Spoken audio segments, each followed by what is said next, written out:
Hello students, मैं Rekha Garg, Maharaja Agrasen senior secondary school Hisar में हिंदी प्राध्यापिका हूँ। हमने इससे पहली वीडियो में वे आंखें कविता के 2 पद किए थे। अब हम इस कविता के आगे के पदों की व्याख्या करेंगे। इसमें कवि ने जमींदारों के शोषण की, मार झेल रहे किसान की दीनहीन दशा को बताया है। दिखा दिया घर द्वार महाजन ने, न ब्याज की कौड़ी छोड़ी। महाजन सूद पर उधार देने वाला। कवि कहते हैं कि जमींदार ने किसान से अपने रुपए वसूलने के लिए उसके घर को बिकवा दिया। महाजन ने ब्याज की कौड़ी कौड़ी वसूलने के लिए कोई भी कसर नहीं छोड़ी। जमींदार को किसान पर जरा सी भी दया नहीं आई। रह रह आँखों में चुभती वह, कुर्क हुई बरगों की जोड़ी। कुर्क होना, नीलाम होना, आँखों में चुभना, बुरा लगना। कवि कहते हैं कि उसने तो किसान के बैलों की जोड़ी को भी नीलाम कर दिया।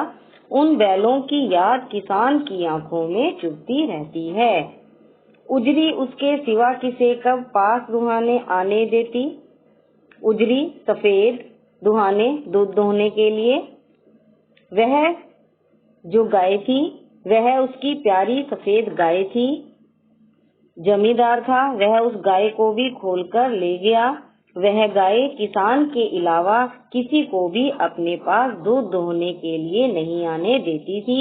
आज वह भी जमींदार और महाजन के भेंट चढ़ गई। आंखों में नाचा करती उजड़ गई जो सुक्की खेती। आंखों में नाचना, बार बार आंखों के सामने आना, उजड़ जाना, नष्ट हो जाना, बर्बाद हो जाना। किसान का सुखों से भरा हुआ जो घर था वह अब उजड़ गया है। अब तो उस सुखी संसार की यादें ही किसान की आंखों में नाचती रहती हैं। बैलों की जोड़ी की, उजड़ी गाय की याद आते ही उसकी आंखों में करुणा, पीड़ा के भाव उमड़ आते हैं। विशेष में अब पहले जो बताए हैं वो पॉइंट्स भी आएंगे, जैसे छंदबंता का प्रयोग है, प्रसाद गुण है, दृश्य बिंब है, करुण रस है, पुनरुक्ति प्रकाश अलंकार है, खड़ी बोली का प्रयोग है। बिना दवा दर्पण के घरनी, स्वर्ग चली आंखें आती भर। घरनी पत्नी स्वर्ग चली, मर जाना। कवि किसान की मार्मिक पारिवारिक स्थिति का वर्णन करते हुए कहता है कि जमींदार के कारिंदों द्वारा जब किसान के पुत्र को मार दिया गया तो घर की वस्तुओं की नीलामी कर दी गई। तो उसके बाद उसके घर की जो परिस्थितियां थी वह और अधिक बिगड़ती चली गई। जब उसकी पत्नी को बीमार होने पर दवा दारू न मिली तो उसकी पत्नी का स्वर्गवास हो गया। उसे याद करके किसान की आंखें भर आती हैं। देख रेख के बिना दूध मुही बिटिया 2 दिन बाद गई मर। दूध मुही बच्ची, माँ का दूध पीने वाली बच्ची। माँ का दूध पीने वाली किसान की बच्ची को अब किसी प्रकार की कोई देखरेख नहीं मिल रही थी। उसकी देखरेख करने वाला कोई नहीं था। माँ के मरने के 2 दिन बाद ही उस नन्ही बच्ची ने भी अपने प्राणों को त्याग दिया। घर में विधवा रही पतोहू बेटे की पत्नी। लक्ष्मी थी यद्यपि पति घातिन पति को मारने वाली। घर में बेटे के मर जाने के बाद विधवा बहू रह गई थी, जो कहने को तो नाम से लक्ष्मी थी परंतु वैसे पति के प्राणों की घातिनी थी। अर्थात कवि कहना चाहता है कि हमारे समाज में विधवाओं को पति घातिन कहकर उन पर अत्याचार किए जाते हैं। किसान की पुत्रवधू भी यह कलंक सहन कर रही थी। पकड़ मंगाया कोतवाल ने थानेदार ने। डूब कुएं में मरी एक दिन कोतवाल ने अन्याय की चरम सीमा को पार करते हुए उस पर कुदृष्टि रखकर उसे अपने पास पकड़वाकर बुला लिया।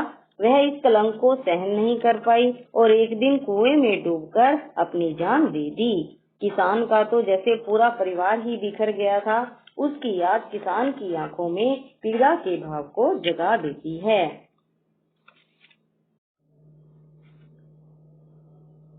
इन पंक्तियों में कवि ने शोषित किसान की दीनहीन अवस्था एवं समाज के व्यवहार का वर्णन किया है। इन पंक्तियों में कवि ने प्राचीन भारतीय किसान के जीवन की दयनीय दशा का वर्णन किया है। गांव का महाजन व पुलिस के अत्याचारों से किसान का घर बार, बैल, गायें सब कुछ नीलाम हो जाता है। उसकी पत्नी, बच्ची, जवान बेटा और पुत्र वधू सब चल बसते हैं। आज अपनी पत्नी, बेटे और पुत्र वधू को याद करके उसकी आंखें नम हो जाती हैं और हृदय में पीड़ा भर जाती है। किसान की इस दशा का वर्णन करते हुए कवि कहते हैं, खैर पैर की जूती जोड़ू मैं सही, एक दूसरी आती। कवि कहते हैं कि किसान का मानना है कि पत्नी तो पैर की जूती के समान है। यदि एक नहीं रहती तो दूसरी से विवाह करके उसे लाया जा सकता है। पर जवान लड़के की सुध कर सांप लौटते फटती छाती, परंतु अपने जवान बेटे की मौत को याद कर किसान के हृदय पर सांप लौटने लगते हैं। जमींदार के प्रति उसके हृदय में क्रोध उमड़ने लगता है। दुख के कारण उसकी छाती फटने लगती है।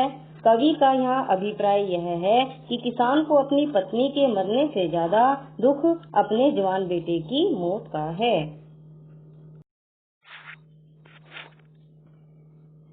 पिछले सुख की स्मृति आँखों में क्षण भर एक चमक है लाती। स्मृति, याद, क्षण भर, पल भर।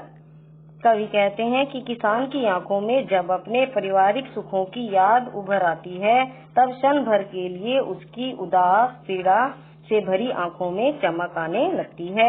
तुरंत शून्य में गड़ वह चितवन, तीखी नोक सदृश बन जाती, सदृश समान। इसके पश्चात जब उसे वास्तविकता का आभास होता है, तो वही याद तीखी नोक की भांति बनकर उसके हृदय में चुभने लगती है। उसकी आंखों की चमक लुप्त हो जाती है। पारिवारिक सुखों की स्मृतियां अब उसके हृदय को पीड़ा पहुंचाने लगती हैं और उसकी आंखों में फिर से करुणा और पीड़ा के कभी समाप्त न होने वाले भाव उमड़ पड़ते हैं। इसमें हम विशेष में लिखेंगे, करुण रस है, प्रसाद गुण है, खड़ी बोली का प्रयोग है, किसान के नारी जाति के प्रति हीन दृष्टिकोण की ओर संकेत किया गया है, सांप लौटना, छाती फटना आदि मुहावरों का सफल प्रयोग है। छोटे छोटे शब्दों के प्रयोग से भाषा आकर्षक, प्रभावमयी व सारगर्भित बन पड़ी है। शब्द चयन पूर्णतः भावानुकूल है।